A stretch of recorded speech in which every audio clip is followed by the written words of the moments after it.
There is a dream that humanity has carried for a very long time. It is the dream of the stars, not merely visiting them, not merely surviving long enough to reach a handful of neighboring systems, but the far grander vision of building something permanent across the cosmos, a civilization so vast, so technically sophisticated, so deeply woven into the fabric of multiple galaxies that it becomes, in some meaningful sense, eternal. Science fiction has given this dream extraordinarily vivid shape. We have imagined fleets moving between stellar systems, coordinated networks of inhabited worlds exchanging knowledge and culture across thousands of light years, civilizations so advanced that the cold indifference of the universe becomes manageable, navigable, perhaps even irrelevant. But the universe has a different opinion, and its opinion is enforced by geometry. What I want to do today is something that I think is genuinely important, not just as an intellectual exercise, but as a deep corrective to a profoundly embedded misconception. The misconception is this: if a technological species manages to survive its own destructive tendencies, if it avoids war and environmental catastrophe, and the thousand other ways intelligent life can end itself, then the stars are theirs. Time becomes an ally, expansion becomes inevitable, permanence becomes achievable. This is the assumption that underlies nearly every grand vision of a galactic civilization, and it is, at its foundation, physically incorrect, not merely difficult to achieve, not merely impractical given current technology, physically impossible, guaranteed by the most fundamental laws governing the behavior of space itself. The reason is dark energy. And to understand why dark energy dismantles even the most advanced conceivable empire, we need to first understand something that sounds deceptively simple but carries enormous consequences. Space is not a passive container. It is not the blank stage upon which cosmic events are performed. Albert Einstein demonstrated through the framework of general relativity that space and time and the combined structure we call spacetime are themselves dynamic physical entities. They curve in response to mass and energy. They stretch and compress. They evolve. The spatial metric, the fundamental mathematical object that measures distances and volumes across the cosmos, is not fixed. It changes. And the direction in which it has been changing, consistently, relentlessly, since the earliest moments of cosmic history, is outward. The universe is expanding. Every major galaxy cluster is moving away from every other major galaxy cluster. Not because those clusters are flying through space like billiard balls launched by some ancient explosion, but because the space between them is growing. New spatial volume is being continuously generated between gravitationally unbound structures. The gap between our local group of galaxies and the Virgo supercluster is not the same gap it was 1 billion years ago. It is larger, and 1 billion years from now, it will be larger still. Now here is where the story takes a genuinely unsettling turn. In 1998, two independent teams of astronomers made a discovery that fundamentally altered our picture of cosmic destiny. They were studying distant supernovae, using them as standardized markers to measure the expansion rate of the universe across cosmic time. The expectation, based on the gravitational pull of all the matter in the universe, was that the expansion should be slowing down. Gravity, after all, is attractive. All that matter should be pulling back on the outward momentum of the Big Bang, gradually decelerating the expansion. What the astronomers found instead was the opposite. The expansion is not decelerating, it is accelerating. The universe is expanding faster today than it was 5 billion years ago, and 5 billion years from now, it will be expanding faster still. This observation pointed toward something extraordinary and deeply mysterious. There's a form of energy embedded in the vacuum of space itself, distributed uniformly throughout the cosmos, possessing a repulsive gravitational character. We call it dark energy. Unlike ordinary matter or radiation, which dilute as space expands, dark energy maintains a constant energy density per unit volume. This means that as space expands and new spatial volume is created, more dark energy comes into existence. More dark energy generates more repulsive pressure. More repulsive pressure accelerates the expansion further. This is not a linear process. It is a self-amplifying feedback loop operating at a cosmic scale. and its long-term consequences for any structure that relies on maintaining connections across large distances are, to put it simply, catastrophic. Let me offer you an analogy that I think captures the essential physics with some precision. Imagine constructing a magnificent empire of interconnected outposts distributed across the surface of an enormous elastic sphere. For centuries, high-speed courier vehicles move flawlessly between these hubs, carrying information, resources, personnel. The empire functions as a coherent whole.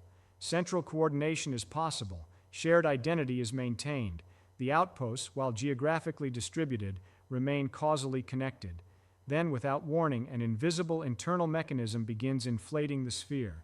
Slowly at first, then faster still. The physical material of the sphere between the outposts stretches. The courier vehicles are still traveling at their maximum speed, but the ground beneath them is expanding faster than they can drive. Outposts that were once reachable in weeks now require months, then years. Then the stretch rate of the intervening surface exceeds the maximum travel speed of the couriers entirely. From that moment forward, two outposts that were once neighbors can never exchange a single message. They still physically exist.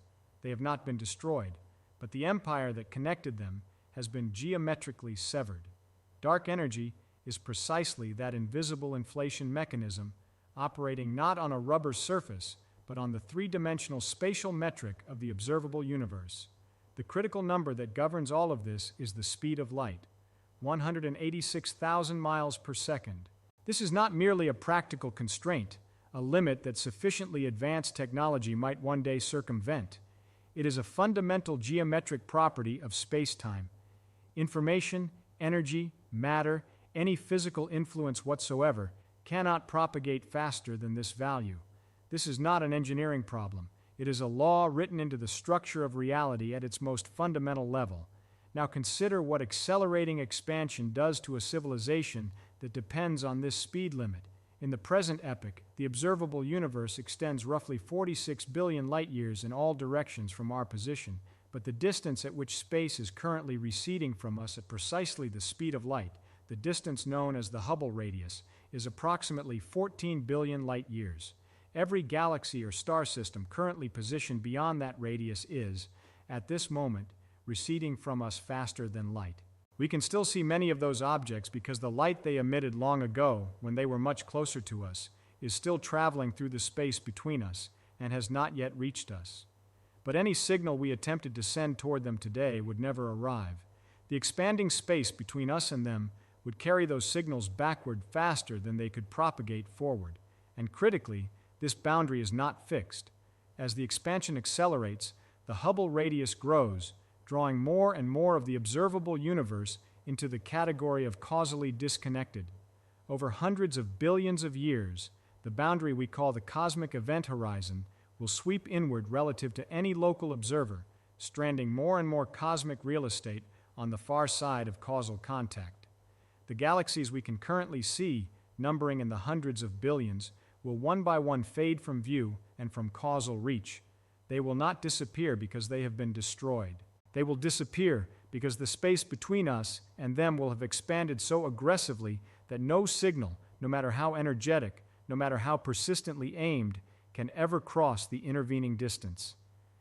Think about what this means for a Type 3 civilization, a civilization that has spread itself across multiple galaxies.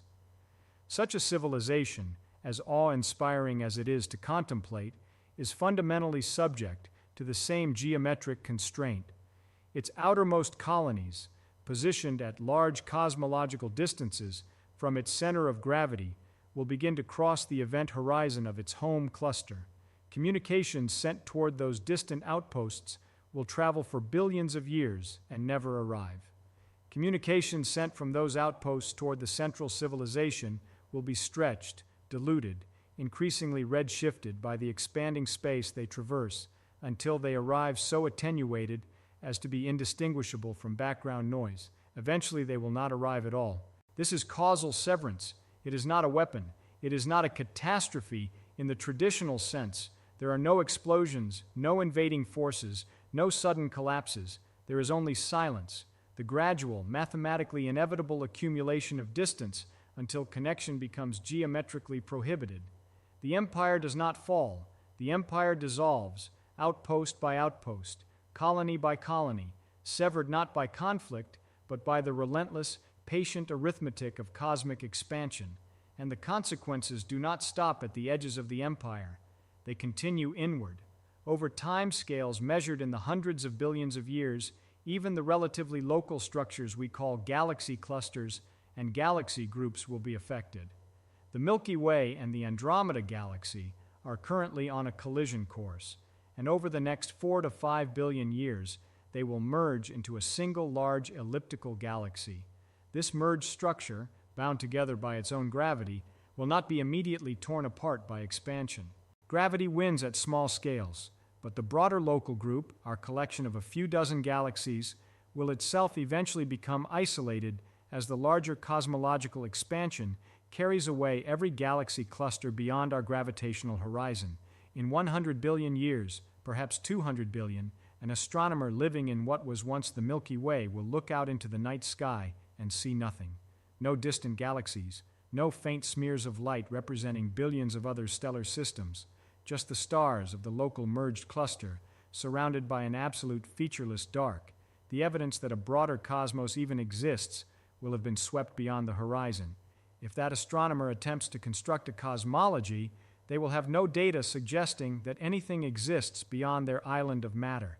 The universe will appear, from their vantage point, to consist entirely of their own galaxy floating in an empty, boundless void. The cosmic context that we take for granted, the web of galactic structure, the evidence of the Big Bang encoded in the cosmic microwave background, will be gone. This is cosmic deletion, not a dramatic finale, not a collision of forces, but the systematic erasure of causal access. The universe does not destroy advanced civilizations. It quarantines them. It isolates them behind an expanding geometric boundary and then waits, with the patience that only the laws of physics can truly possess, for entropy to complete the process. Every advanced empire faces this geometry. Every civilization that spreads itself across stellar distances, however brilliantly engineered, however magnificently coordinated, is building on a foundation that the universe is actively pulling apart. The laws that govern expansion do not negotiate. They do not recognize the achievements of civilizations that have mastered nuclear fusion or developed post-biological forms of consciousness or found ways to extract energy from black holes. They apply uniformly, indifferently, and permanently to everything that occupies space. The profound and somewhat humbling insight is that the universe appears to favor, at the deepest level, disconnection over connection, expansion over cohesion, the void over the inhabited island. Dark energy does not merely exist as a background curiosity noted by cosmologists in their journals. It is the dominant energy component of the universe. It comprises roughly 68% of the total energy content of the cosmos. It outweighs all the ordinary matter that makes up stars and planets and living things by a factor of more than 4 to 1, and its influence grows stronger with every passing eon as more spatial volume and therefore more vacuum energy comes into existence. What we are facing when we contemplate the long-term fate of any intelligence in this universe is not merely the heat death or the slow cooling of stars. We are facing a prior isolation, a geometric quarantine that arrives long before thermodynamic equilibrium, that takes any empire built across cosmological distances and fragments it into disconnected islands, each one marooned in an ocean of expanding space, each one separated from every other by a boundary that light itself cannot cross. The dream of an eternal, unified galactic civilization is not just difficult, it is precisely the thing that the geometry of our universe was always going to prevent. Space expansion is not an obstacle that engineering can overcome. It is the fundamental character of the spatial metric asserting itself at the scale where its consequences become inescapable. In deep time, the vast, almost unimaginable stretches of cosmic time that lie ahead does not belong to civilizations. It belongs to the geometry. It belongs to the expanding void. And the void, it turns out, is extraordinarily patient.